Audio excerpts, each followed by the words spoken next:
Welcome to Sunshine Cathedral's Queer God Squad. It's Thursday, October the 17th, 2024.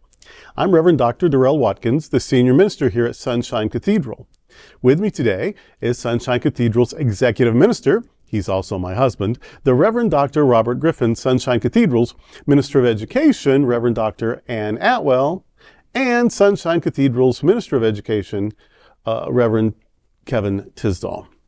Visit sunshinecathedral.org to learn more about our progressive faith community and how you can be part of it no matter where you live in the world. And if you live in South Florida, be sure to check out Sunshine Cathedral's Center for the Performing Arts, offering entertainment for the LGBTQ community to benefit the LGBTQ+ community.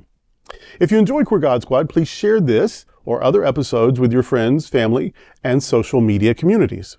At Sunshine Cathedral, we want you to know that you are God's miracle, not God's mistake.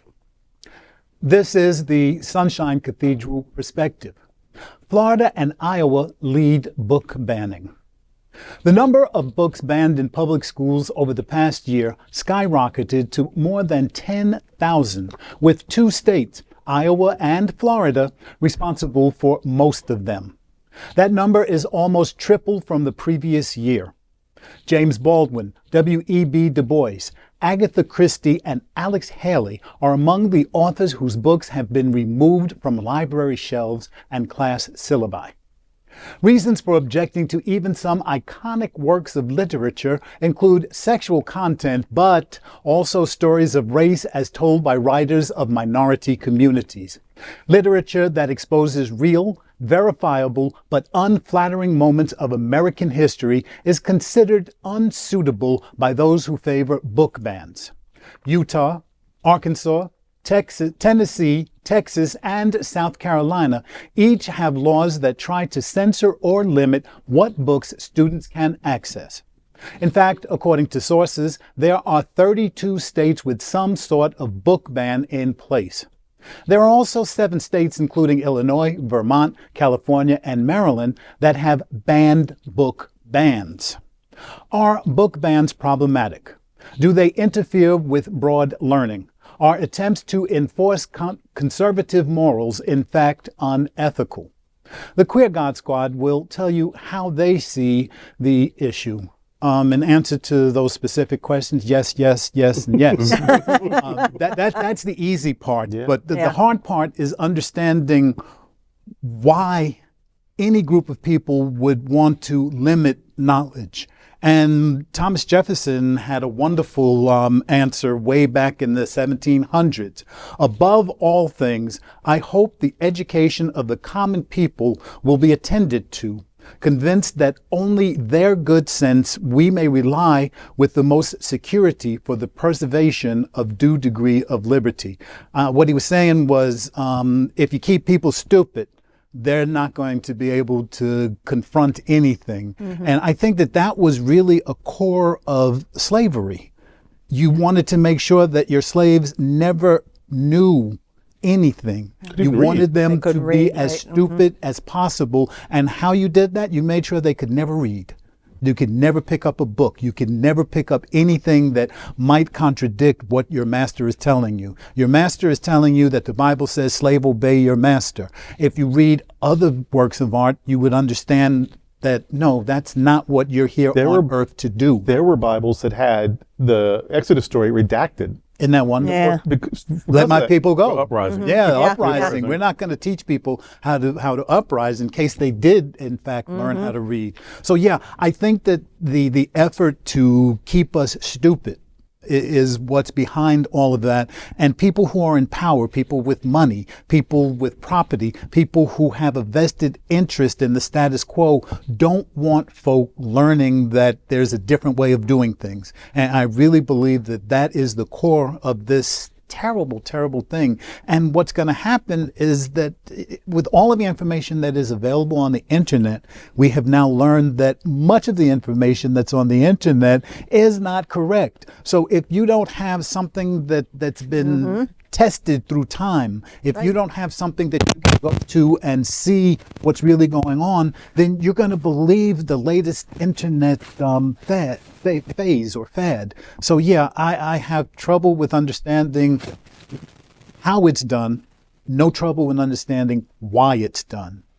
I remember in high school, you couldn't write a, now if it was just a book report, obviously you knew what the book was, but if you did a research paper, and of course in high school they were baby papers, but still, if you had 3 or 4 sources, you had to note them. You had to put them, and then if you go to college, I mean freshman year, if you do 1 semester of JUCO, once you're in college, you have to cite everything. Yes, you do. Otherwise, if you say a thing that someone else said and you didn't cite it, that's called plagiarism. Yes. Right.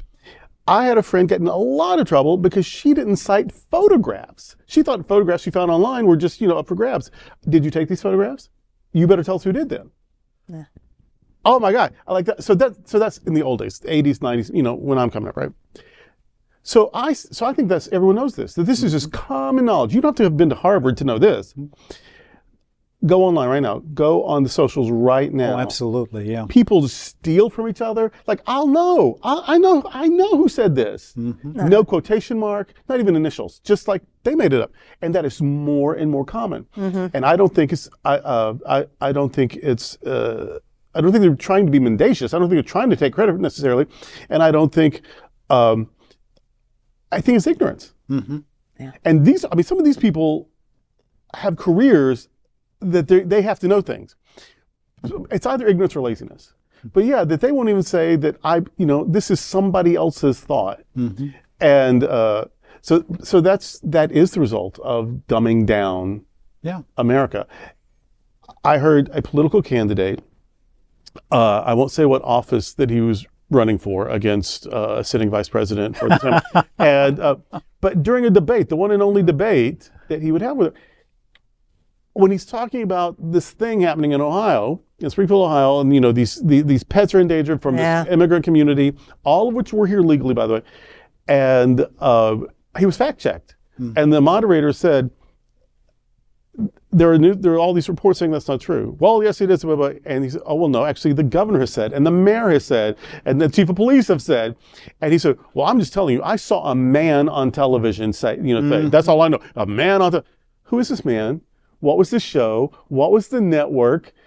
That someone who wants to be the president of the United States said something ridiculous, incredible, and cited as his source, I saw a man on TV.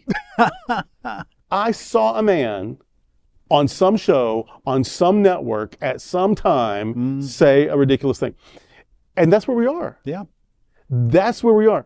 Now, if you can get people that messed up, then yeah, you can tell them slavery had some benefits, and women were happier when they couldn't vote, and gay people are scary, and trans people they want to just move into public bathrooms and make all your kids trans, and you can just say anything because people don't know how to fact check, they don't know how to research, they don't know it's even important, they don't know how to cite sources. This has been a long game. Yes. And it's gotten us to a really bad place. Now, the people doing it, though, are smart enough. They all went to Yale and Harvard and law school and business school. And so when they are very cleverly deceptive in how they write these bills and these laws, they won't use the word. Probably none of these laws say book ban in them. And then they can argue on semantics. This isn't a book ban. This is a law saying that your school library can have these books and your teachers can't teach these books or even these subjects, but it's not a book ban. We haven't said the word book ban once. Right. And people buy that. And then when there are referenda, they'll play with words so that you vote against your own interests. You think you're voting for a thing and you're voting for the other thing. So they play all of these word games. So they dumb it down and then use their cleverness against that. And it's insidious, and it's gotten us in a lot of trouble. Right. I think there's an additional side to that also.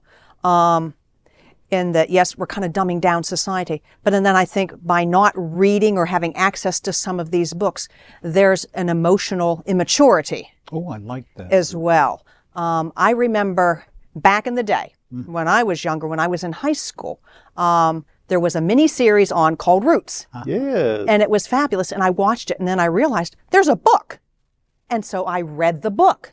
And not only did I get to see this on television, but I got to read the book. And it gave me the experience of people, African Americans, blacks, that were enslaved and what their lives were like. Now, I grew up in a very, very white town. I never would have known about that if I had not read these books. And so I realized that there's more to life than what I know. So through these books, you gain empathy, compassion. See, and that's what they don't want. Exactly. They don't want that. They don't want people feeling what others might feel. And by taking these books off the shelves, that's an additional thing that can happen. You know, the phrase and the perspective, as he was reading the thing that caught my attention was, some states have banned book bans. Yes. Yes. And I thought, good Lord, the work you have to go through to ban a book, and then the work you have to go through to ban your book ban, it's not worth it, you know. Yeah. And kudos for states who have to do that, but at the same time, you know, it just kind of, you know, let's put them all in the square and burn the books. You know, let's just take this away, and that's part of that whole. It's almost that certain groups' mentality right now. Let's just take all these things away because we want everyone to believe what we're saying. Right. Because if I said it, it's a fact, and no one's going to challenge me, and question me.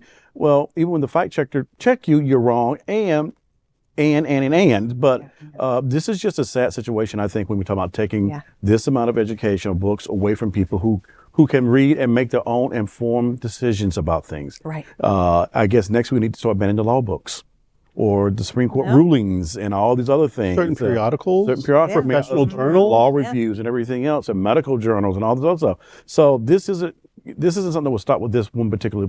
You're right. no. It won't stop. No. This is just the beginning of Pandora's box being opened up if it continues.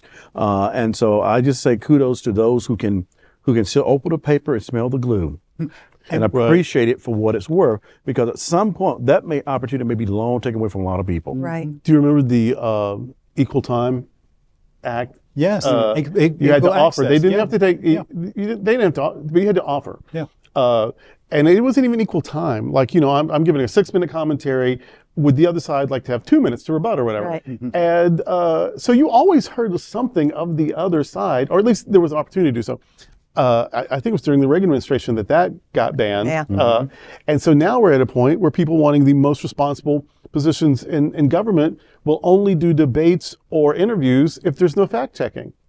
Yeah. Well, first of all, I never even heard of fact checking Until I was well into middle age, because you were just expected to tell the truth. It was something that was just natural. And if I said something wrong, you'd stop me. Yeah. If I misspoke or I just didn't know, or I was just pulling shit out my, you would say, Wait a you know minute. what? think that. Did you mean to say that? We would just sort of check each other. Yeah. That we now live in a world where you are now expected to lie, and there's a fact checker on hand.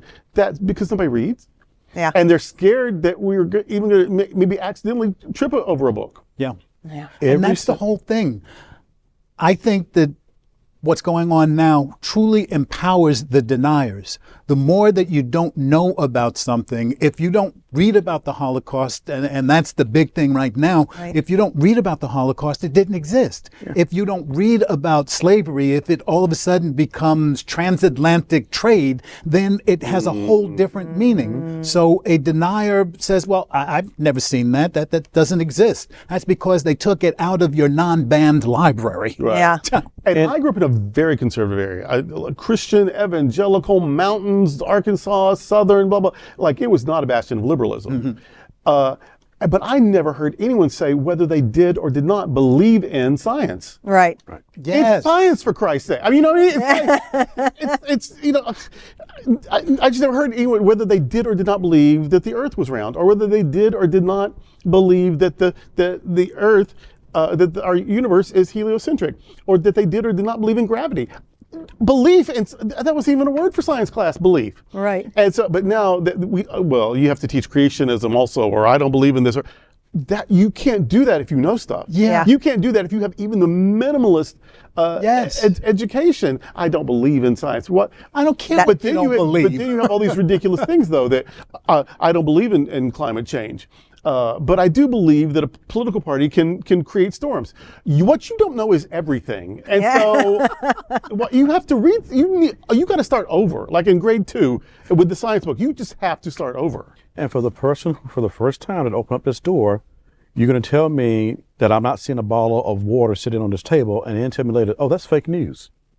Yeah. You know, This is I'm clearly hydrogen and oxygen. Yeah. This is what this is. Oh, you're calling it water. This is clearly hydrogen and oxygen with your alternative facts.